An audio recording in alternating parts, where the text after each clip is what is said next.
السلام علیکم دوستو، اگر آپ حدیث شریف سننا پسند کرتے ہیں تو ہمارے چینل کو سبسکرائب کر لیں اور بیل آئیکن کو دبائیں۔ آئیے چند احادیث ملاحظہ فرمائیں۔ صلی اللہ علیہ وسلم نے فرمایا، کوئی دن ایسا نہیں جاتا کہ جب بندے صبح کو اٹھتے ہیں تو دو فرشتے آسمان سے نہ اترتے ہوں۔ ایک فرشتہ تو یہ کہتا ہے کہ اے اللہ، خرچ کرنے والے کو اس کا بدلہ دے، اور دوسرا کہتا ہے کہ اے اللہ، ممسک اور بخیل کے مال کو تلف کر دے۔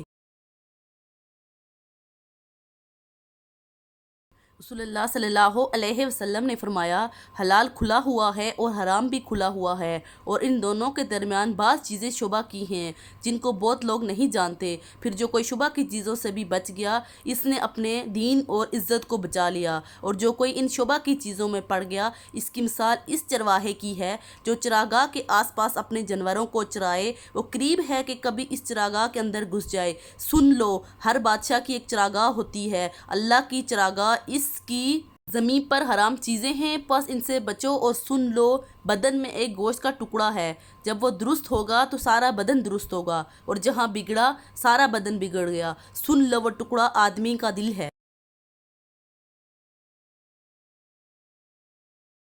سب سے خطرناک شرط۔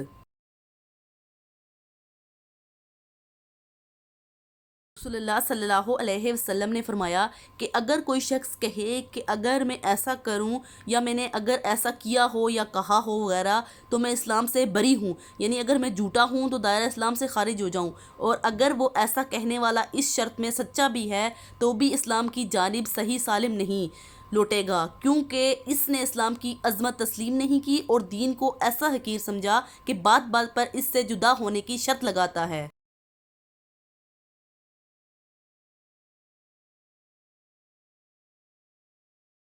نبی کریم صلی اللہ علیہ وسلم نے ارشاد فرمایا، میرے صحابہ رضی اللہ عنہ کو برا نہ کہو اور گالی نہ دو، اس ذات کی قسم جس کے ہاتھ میں جان ہے، تم میں سے کوئی احد پہاڑ کے برابر سونا بھی خرچ کر دے تو وہ ان کے ایک مد اور نہ ہی اس کے نصف تک پہنچ سکتا ہے۔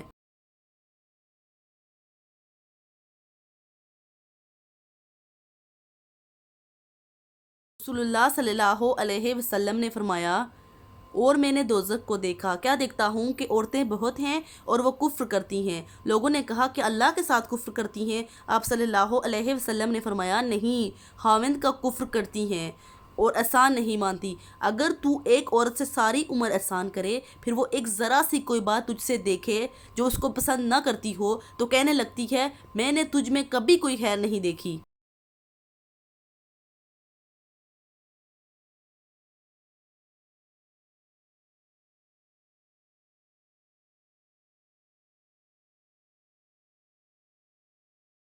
رسول اللہ صلی اللہ علیہ وسلم نے فرمایا، میرے بعد کفر کی طرف نہ لوٹ جانا کہ ایک دوسرے کی گردن مارنے لگو۔ جس نے ہم مسلمانوں پر ہاتھ اٹھایا وہ ہم میں سے نہیں۔ مسلمان کو گالی دینا گناہ ہے اور اس کو قتل کرنا کفر ہے۔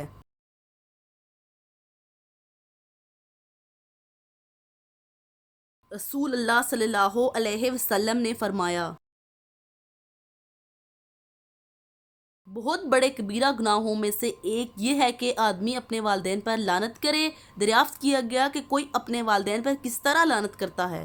فرمایا کہ آدمی دوسرے کے والد کو گالی دیتا ہے تو وہ اس کے باپ اور اس کی ماں کو گالی دیتا ہے۔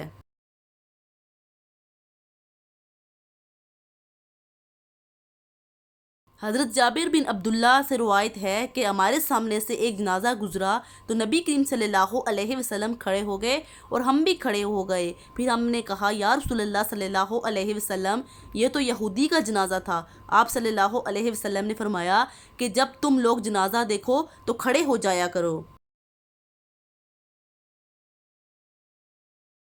حیا ایمان کی ایک شاخ ہے۔ ابو ہریرہ رضی اللہ عنہ نبی کریم صلی اللہ علیہ وسلم سے نقل کرتے ہیں کہ آپ صلی اللہ علیہ وسلم نے فرمایا، ایمان کی 60 سے کچھ اوپر شاخیں ہیں، اور حیا بھی ایمان کی شاخوں میں سے ایک ہے۔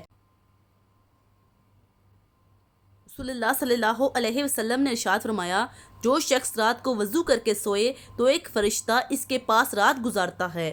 جب وہ شخص اٹھتا ہے تو فرشتہ کہتا ہے، اے اللہ، اپنے فلاں بندے کی مغفرت فرما، کیونکہ وہ وضو کر کے سویا ہے۔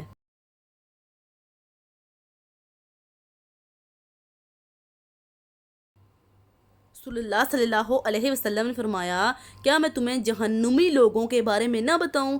ہر سخت مزاج، بد اخلاق اور تکبر کرنے والا جہنمی ہے۔